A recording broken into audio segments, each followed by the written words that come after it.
magnetic field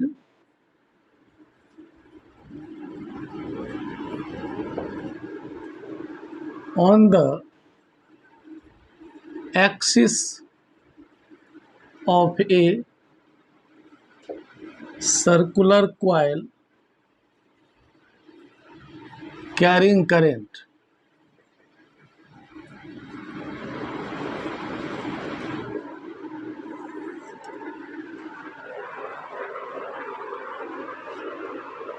field on the axis of a circular coil carrying current। जैसे पिछले video में हमने बनाया था क्या, on the axis of a circular coil carrying current, क्या था formula, magnetic field at the centre equal to mu not bye 4 pi 2 pi N I by R, where R is the radius, I is the current through the circular coil. अभी हमें क्या करना है, magnetic field on the axis of a circular coil carrying current. जैसे let this is circular coil of radius ए, मान लो इसका radius ए मान लिया, आर डिस्टेंस अपार्ट, हमें यहाँ पे मैग्नेटिक फील्ड निकालना है। Current I is flowing through the circular coil, एक छोटा सा एलिमेंट यहाँ पे ले लो डीएल, इसके कारण इस पॉइंट पे मैग्नेटिक फील्ड क्या होगा, नॉर्मल, इस पे ये नॉर्मल होता है, magnetic field always normal to the line joining the point P and DL, this is DB magnetic field. अब देखो ये हमने क्या माना, सेंटर है, A is the radius of circular coil, r is the distance from the center to any point P where we have to calculate magnetic field. Let this is x axis, this is y axis. If this angle is phi, then this is also phi. dB का दो rectangular component हुआ, along y axis dB cos phi, along x axis dB sin phi. Similarly diametrically opposite and low, ये यहाँ भी DL लो, DL length के लिए यहाँ पे भी क्या होगा, मैग्नेटिक फील्ड पी पॉइंट पे dB dash, this is phi, then this angle is also phi, इसका कंपोनेंट इधर क्या होगा, डीबी डैश कॉस फाई, इधर क्या होगा, डीबी डैश साइन फाई। तो हमने क्या देखा, डायमेट्रिकली अपोजिट लेते जाते हैं, चूंकि डीबी इक्वल टू क्या हो जाएगा, डीबी डैश, क्यों, तो देखो ये आर ए, तो ये कितना हुआ, under root are square plus A square, इसी तरह ये ए आर, तो ये कितना हुआ, under root are square plus A square. तो मैग्नेटिक फील्ड क्या होगा, एयर और वैक्यूम में म्यू नॉट बाय 4 पाई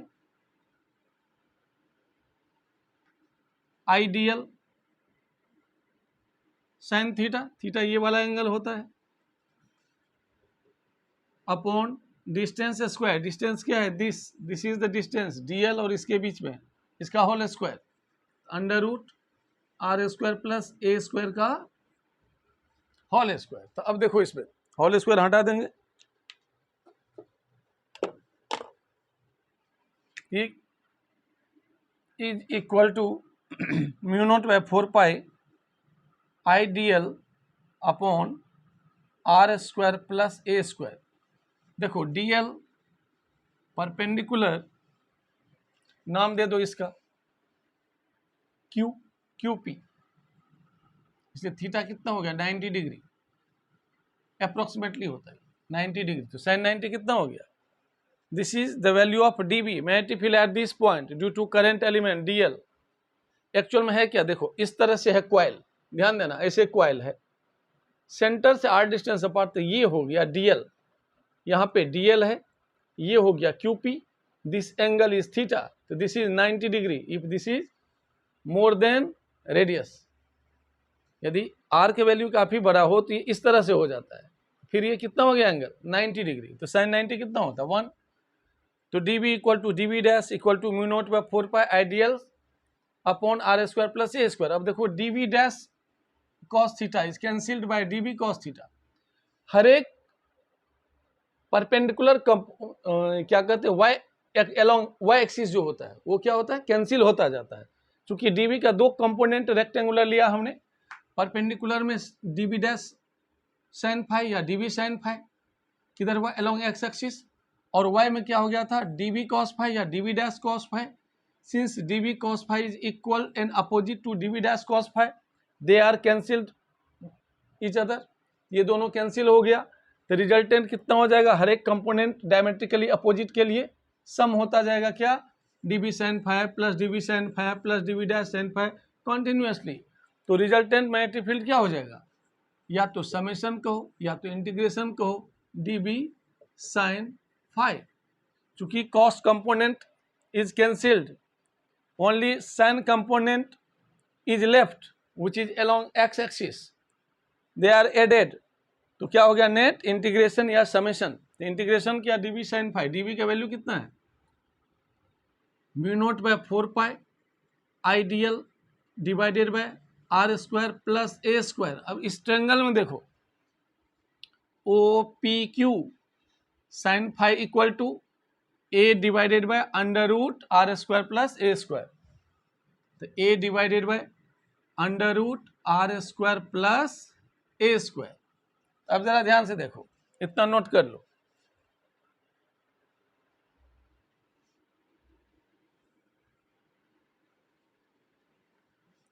अब इसको और, तो ये क्या हो गया हमारा, दिस इज कांस्टेंट, बाहर निकाल दो, क्या हो जाएगा, mu naught by 4 pi I a by are square plus A square whole 3/2 d l. कहाँ से कहाँ तक इंडिकेट करना है, 0 से 2 पाई ए तक, क्योंकि यहाँ से यदि स्टार्ट किया 0 से 2 पाई ए तक, क्योंकि हमने डी बी साइन फाई लिया था सिर्फ, ये कितना हो जाएगा, mu naught by 4 pi I a by are square plus A square whole 3/2 d l का क्या हो जाएगा, l from 0 to 2 pi a. ये हो गया mu naught by 4 pi I a by are square plus A square whole 3/2 into 2 pi a. इसको multiply करके लिखो, तो इस पॉइंट पे मैग्नेटिक फील्ड निकला on the axis r distance apart from the centre of the coil, कितना, mu naught by 4 pi I A into 2 pi A by are square plus A square whole 3/2। अब इसको मिटाओ, अब देखो यहाँ पे तो मैग्नेटिक फील्ड कितना हो गया, तो B equal to net B equal to mu naught by 4 pi 2 pi I A square by are square plus A square whole 3/2। if there are n terms, then net magnetic field will be mu naught by 4 pi 2 pi n I a square divided by r square plus a square whole 3/2। किधर, along x axis, x axis के तरफ direction हुआ था। अब देखो ये main हो गया formula, magnetic field on the axis of a circular coil carrying current. अब देखो इसको हम और आगे लिख सकते हैं, क्या क्या नया फॉर्म, जैसे B का वैल्यू हो गया हमारा magnetic field at point P which is r distance apart from the centre of the circular coil की वैल्यू इतनी हुई। तो अब देखो इसको मैं और लिख सकता हूं, B equal to mu naught by 4 pi 2 n I pi a square divided by are square plus A square whole 3/2। तो ये हो गया फिर mu naught by 4 pi 2 n I a divided by are square plus A square whole 3/2 where pi a square equal to area of the coil, this is area of the circular coil। तो अब देखो और नया term इसमें डालते जाओ, 2m by are square plus A square whole 3/2 where n I a equal to capital M. Capital M किसको कहते हैं, ये होता है magnetic dipole moment, this is magnetic dipole moment. तो हम इस टर्म में भी मैग्नेटिक फील्ड का वैल्यू ला सकते हैं मैग्नेटिक डायपोल मोमेंट के टर्म। मैग्नेटिक फील्ड इंडक्शन और डिस्टेंस के बीच, जैसे वो था centre, this is the graph, distance यानी r, this is magnetic field. सबसे ज्यादा यहाँ पे होता सेंटर पे, क्योंकि देखो ना अभी क्या था formula, mu not bye 4 pi axis पे 2 pi N I A square divided by A square plus R square whole 3/2। If R equal to 0 तो बी कितना हो जाएगा, mu not bye 4 pi 2 pi N I A square divided by A cube, इससे A square कट गया तो हो गया, और magnetic field induction equal to mu not bye 4 pi 2 pi N I bye ए। यही होता था सेंटर पे। तो सेंटर पे सबसे ज़्यादा होता है maximum magnetic field induction eight the centre of circular coil carrying current. ठीक है, तो अब यहाँ पे this is the graph between magnetic field induction and distance from the centre, ये इसका ग्राफ था। अब मैं एक न्यूमेरिकल कराता हूँ इस पे।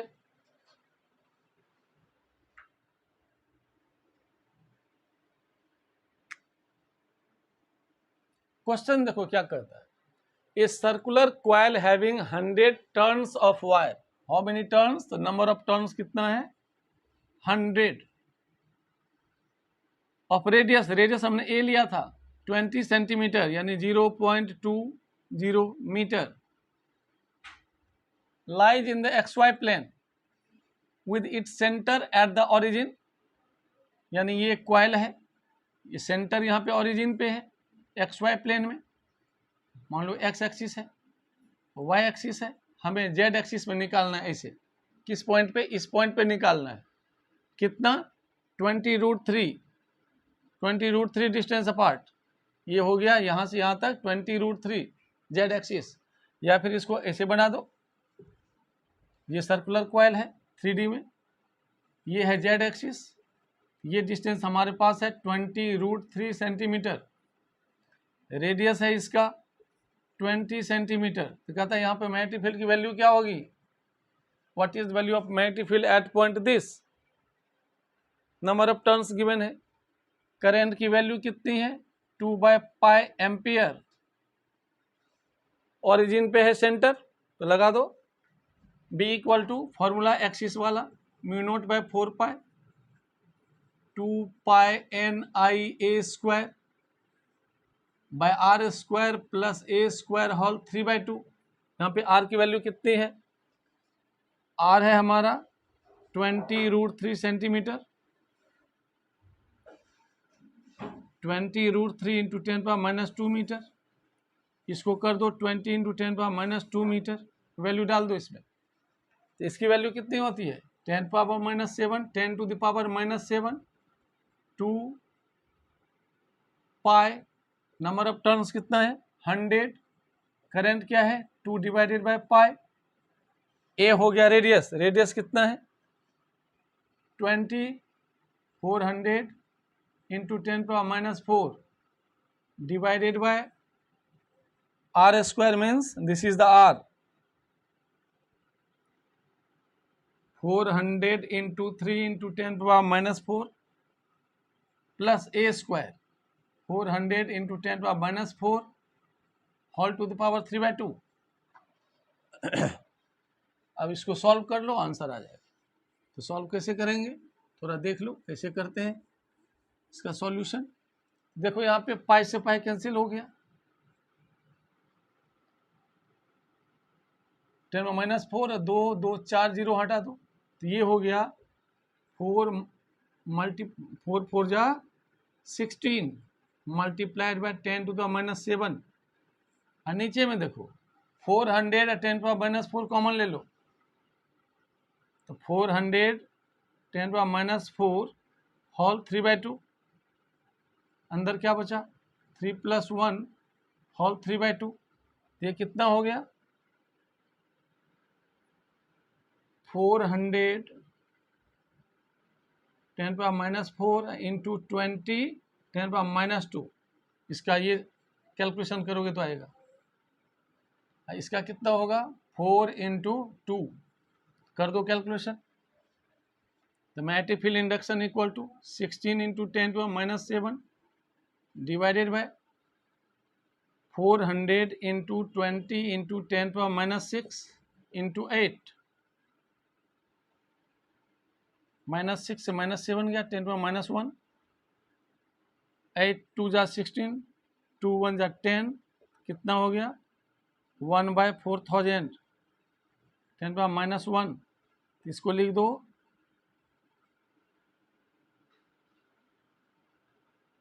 10,000 × 10⁻4 -5 4000 2.5 × 10⁻5 Tesla. This will be the answer. Two identical circular coils of radius 0.1 meter each. ध्यान से देखना क्वेश्चन को. Two identical circular coils of radius 0.1 meter each, having 20 turns, are mounted coaxially 0.1 meter apart. A current of 0.5 ampere is passed through both of them. First case in the same direction, second case in the opposite direction. Find the magnetic field at the center of each coil. तो देखो question क्या कहता है, जैसे एक coil ये हो गया, दूसरा कॉइल ये हो गया, दोनों के बीच का डिस्टेंस कितना है, दोनों के बीच का डिस्टेंस है सेंटर का 0.1 मीटर। इसका रेडियस है दोनों का कितना, ये लिया था हमने रेडियस को 0.1 मीटर, इसका भी 0.1 मीटर। नंबर ऑफ टर्न्स कितने हैं सबके, नंबर ऑफ टर्न्स है 20। करंट ऑफ 0.5, कितना करंट पास हो रहा है, I = 0.5 ampere through both of them. ठीक है, अब कहता है केस जो जब दोनों में सेम डायरेक्शन में करंट का फ्लो हो तो बताओ सेंटर पे बताओ जब 0.1 मीटर अपार्ट है। अब देखो सेंटर पे, जैसे मान लो ये फर्स्ट कॉइल लिया, ये मैंने सेकेंड कॉइल लिया, केस नंबर सबसे पहले हम निकाल लेते हैं फर्स्ट कॉइल, सब कुछ आइडेंटिकल है इसलिए यहाँ पे निकालने का मतलब हुआ इसके लिए एक्सिस हो गया, इसके लिए सेंटर हो गया। यहाँ पे निकालने का मतलब हुआ इसके लिए सेंटर हुआ, इस कॉइल के लिए, इसके लिए एक्सिस हो गया। तो देखो सेंटर पे क्या होता है, मैग्नेटिक फील्ड एट सेंटर क्या होता है μ0/4π 2πNI/a, a is the radius. तो डाल दो इसका वैल्यू 10⁻⁷, 2 × 3.14, नंबर ऑफ टर्न्स है 20, करंट है 0.5, रेडियस है 0.1, 0.1 से डेसिमल गया, 25 × 100 तो 6.28 × 10⁻5 टेस्ला, ये हुआ सेंटर का वैल्यू। और एक्सिस का फॉर्मूला क्या होगा μ0/4π 2πNIa² bye r² plus a² whole 3/2।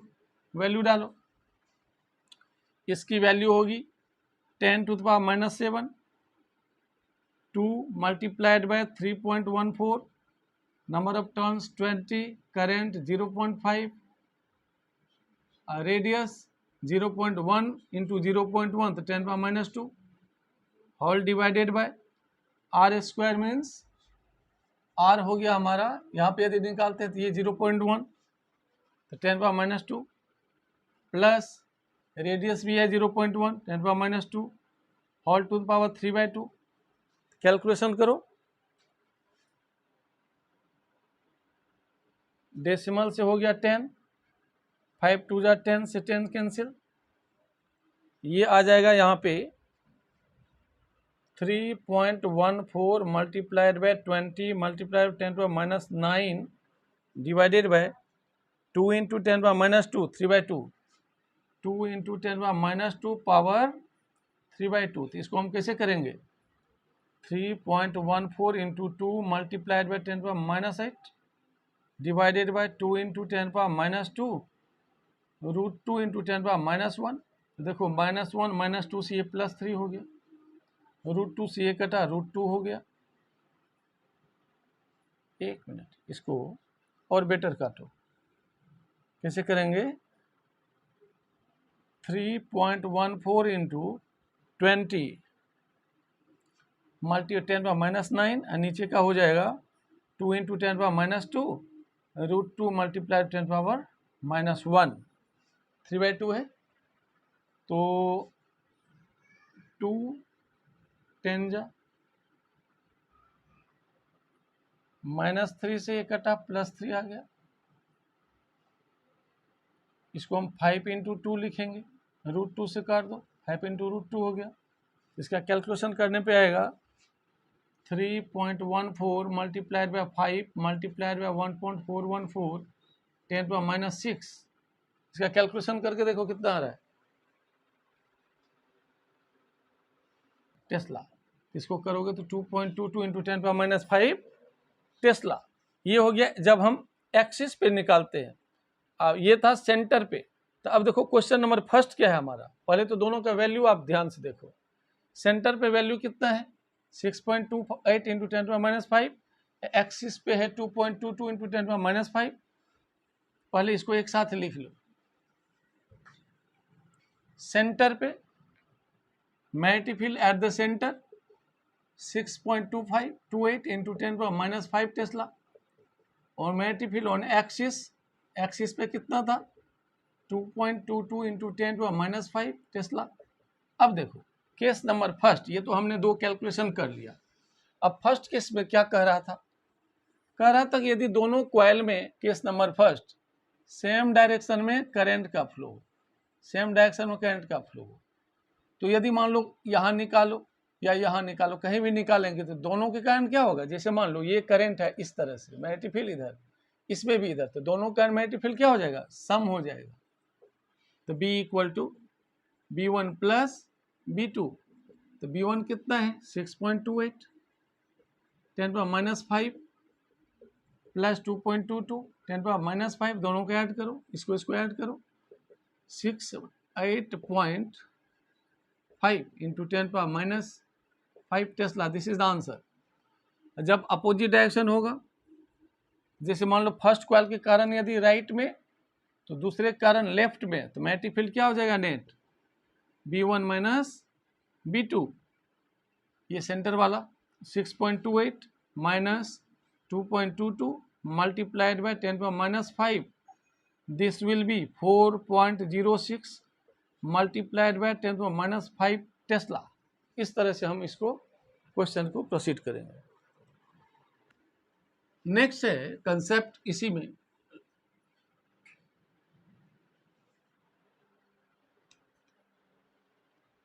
Solenoid. Solenoid ये क्या होता है? सोलेनॉइड, सोलेनॉइड टोरॉइड जानती है ना? सोलेनॉइड क्या होता है? It is insulating material wound in the form of helix. जैसे मान लो स्प्रिंग होता है, इस तरह से वायर को बनाते जाओ, टर्न करते जाओ, टर्न करते, जनरली ये कॉपर का बना होता है और भी मेटल का हो सकता है। ये क्या होता है? Closely wound. ये क्या होते है? इस तरह से होते हैं, जैसे मान लो इस तरह से।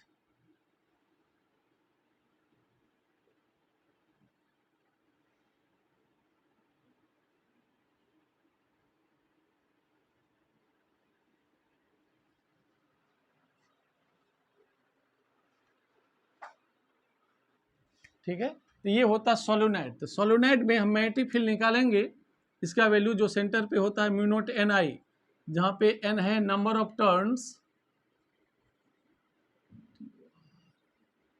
पर यूनिट लेंथ, ये निकालेंगे। और इसी में हमें सीखना ये क्या होता है? Near the centre of the solenoid.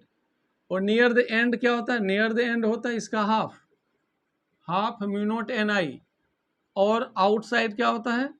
Almost zero. तो ये हमें प्रूफ करना है, किसका यूज करके? एम्पियर सर्किटल लॉ का यूज करके। इसलिए सबसे पहले हम लोग सीखते हैं एम्पियर सर्किटल लॉ, उसके बाद इसका प्रूफ। बस इसमें हमें यही सीखना है कि magnetic field induction circular coil के अंदर मिड पॉइंट पे क्या होता है, म्यू नॉट NI के बराबर, ये हमें करना पड़ेगा। ठीक है, तो CBSE के लिए तो हमें ये करना है, प्रूफ भी करना है। तो कैसे प्रूफ करेंगे, यूजिंग एम्पियर सर्किटल लॉ। इसलिए पहले मैं समझा देता हूँ ampere circuital law.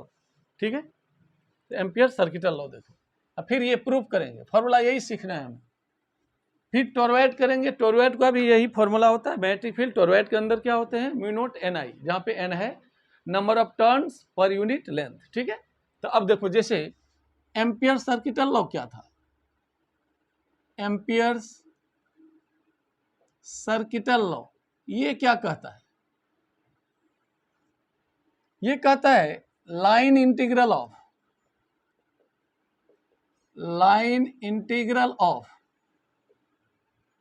Magnetic field induction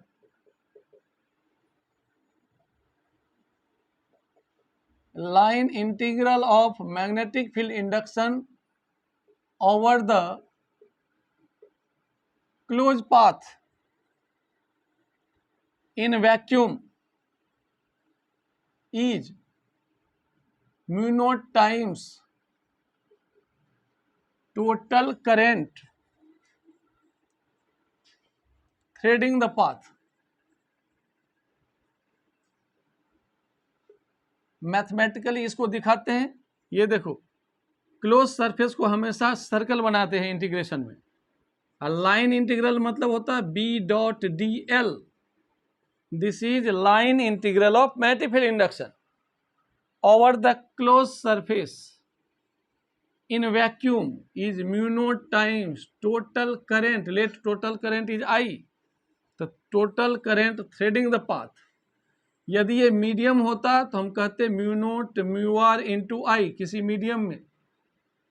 यदि सिर्फ एयर या वैक्यूम है तो म्यू नॉट आई। इसलिए इसका लैंग्वेज क्या है, line integral of magnetic field induction over the close path in vacuum is mu naught times total current threading the path. ये इसका स्टेटमेंट है। इसको प्रूफ कैसे कर सकते हैं, तो प्रूफ करना आसान है। जैसे मान लो हमने कंसीडर किया state conductor, long state conductor carrying current, मान लो हमने ले लिया एक क्लोज पाथ, इसको प्रूफ करने के लिए R रेडियस का।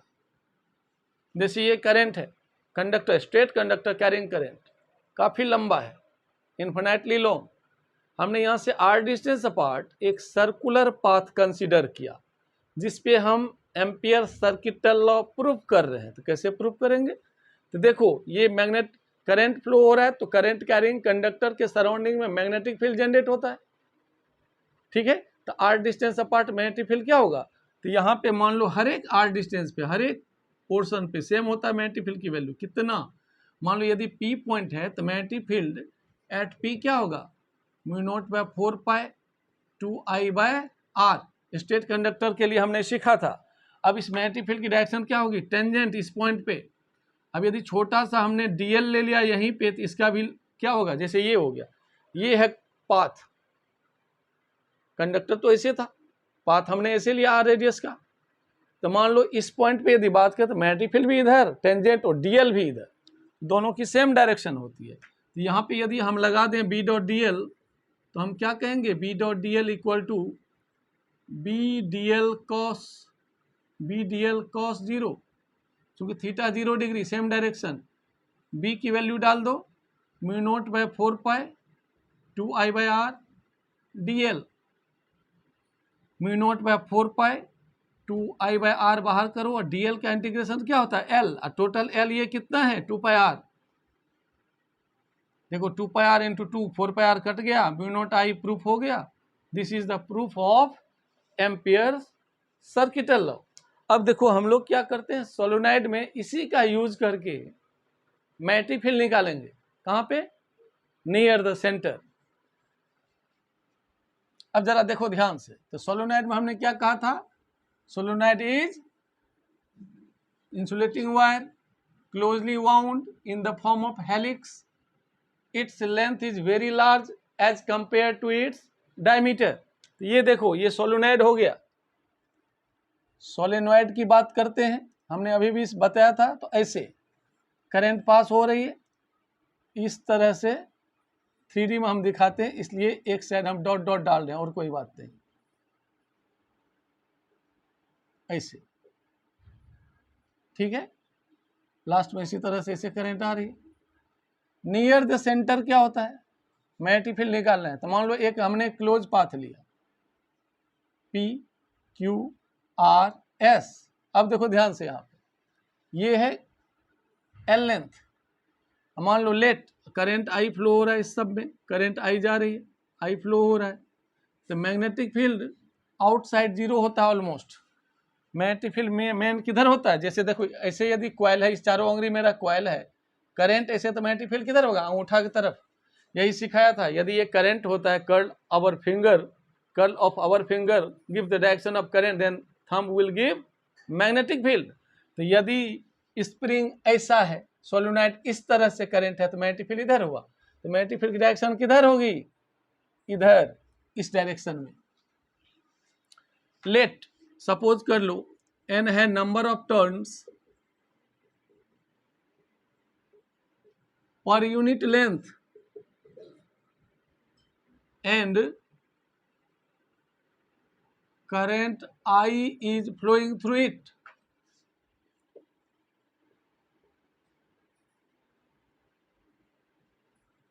तब हमने जो यहाँ एजम्पशन लिया, ये PQRS जो एक छोटा सा एलिमेंट लिया, उसके लिए देखो ध्यान से। तो इसके लिए एक तो B dot DL close path लिया, क्या PQRS, इसको लिख सकते हैं B डॉट DL P से Q plus B dot DL Q से R plus B dot DL PQ QR RS plus SP B dot DL। ध्यान से देखना, हमने क्लोज पाथ की बात की, इस सब में क्लोज नहीं दिखाया। ये पूरा क्लोज पाथ मीन्स P से Q B DL, Q से R, R से S, S से P। तो अब देखो B डॉट DL P से Q में लेंथ कितना है, L।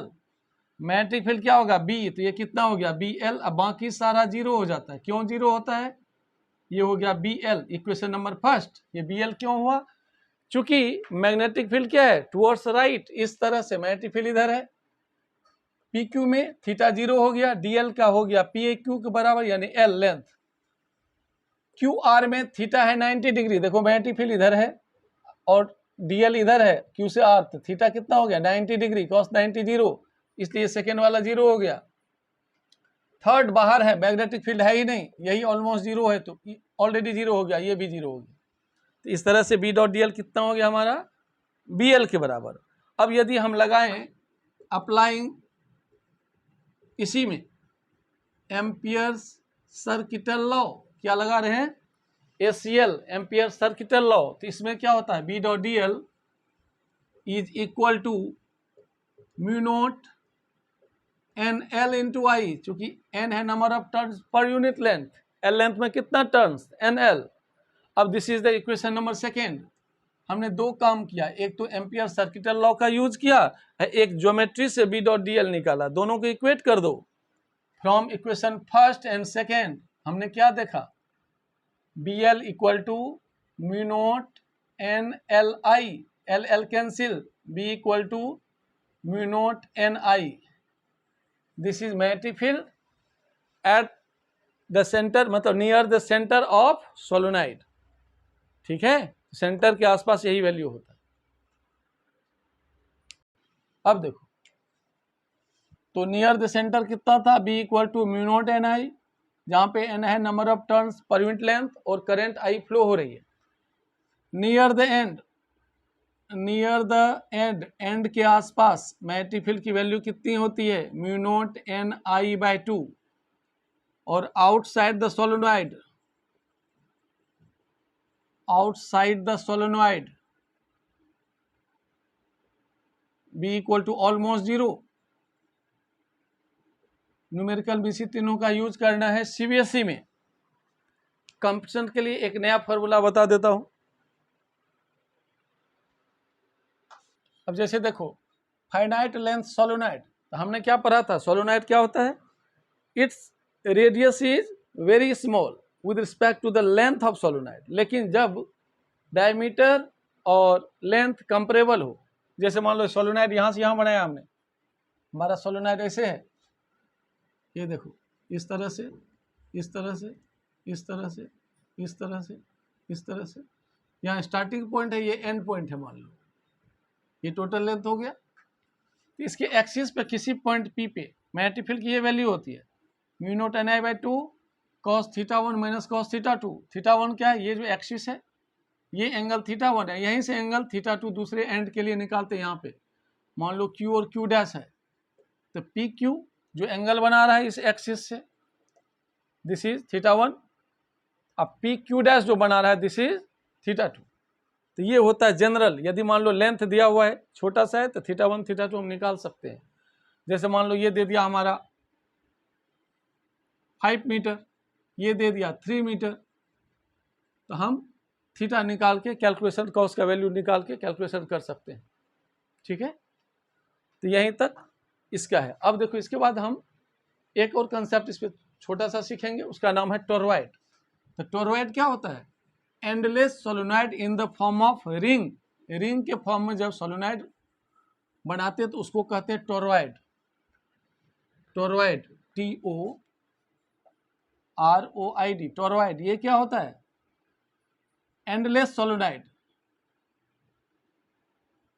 एंडलेस सोलोनाइड, ये भी सोलोनाइड है, endless solenoid in the form of ring, in the form of ring. जैसे देखो ऐसे बना दो,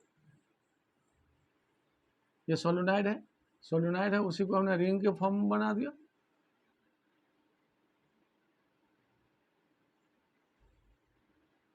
मान लो करंट यहाँ से पास हुई, यहाँ से करंट निकला, ये सेंटर है, ये रेडियस है, तो सिर्फ मैग्नेटिक फील्ड कहाँ होगा, इसके अंदर होता है magnetic field, this is the magnetic field.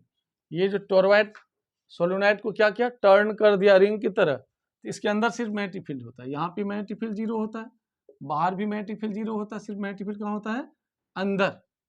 किसके अंदर, टर्निंग इसके अंदर। यहाँ भी सेम चीज लेते हैं, आई है करंट फ्लोइंग थ्रू इट, और एन है number of turns per unit length, number of turns per unit length जो हमने सोलेनॉइड में लिया था, and current I is flowing through it. तो एक तो लगा दो बी डॉट डी एल, तो बी डॉट डी एल क्या होगा, बी एल यानी B into 2πr, total length कितना होगा, सर्कमफेरेंस के बराबर, आर इज द रेडियस। और दूसरा according to Ampere circuital law क्या होगा, B dot D L is equal to mu naught N L के बदले 2πr इंटू आई। इक्वेट करो दोनों को, तो फ्रॉम फर्स्ट एंड सेकेंड क्या देखेंगे, B multiplied by 2πr equal to mu naught N into 2πr into I, 2πr cancel हो गया, तो मैग्नेटिक फील्ड की वैल्यू कितनी हुई, म्यू नॉट एन आई, जो क्या किस में हो रहा था, सोलोनाइड में, नियर द सेंटर, अंदर में। तो इसके अंदर मैग्नेटिक फील्ड की वैल्यू होती है म्यू नॉट एन आई, जहाँ पे एन है number of turns per unit length, and current I is flowing through it. समझ में आ गया, चलो यहाँ तक। अब देखो इस क्वेश्चन में क्या क्या दिया हुआ है, solenoid has 300 turns per metre, it means N is given 300 number of turns per unit length per metre, carrying current, current की वैल्यू कितनी है 5 ampere, length of solenoid, total length of solenoid is given 0.5 metre, radius is given, radius equal to 1 centimetre. कहता find the magnitude of magnetic field induction inside the solenoid. तो याद करो inside the solenoid क्या होता था, mu naught N आई। अब देखो इसमें ना तो एल का यूज है ना तो आर का, सिर्फ हमें एन और आई का यूज करना। तो म्यू नॉट की वैल्यू होती है 4π multiplied by 10⁻⁷, number of turns है 300, करंट है 5, ये कितना हो गया 20 into 300, 6000, 6000 pi into 10⁻⁷, 6π into 10⁻⁴ tesla, this is the answer.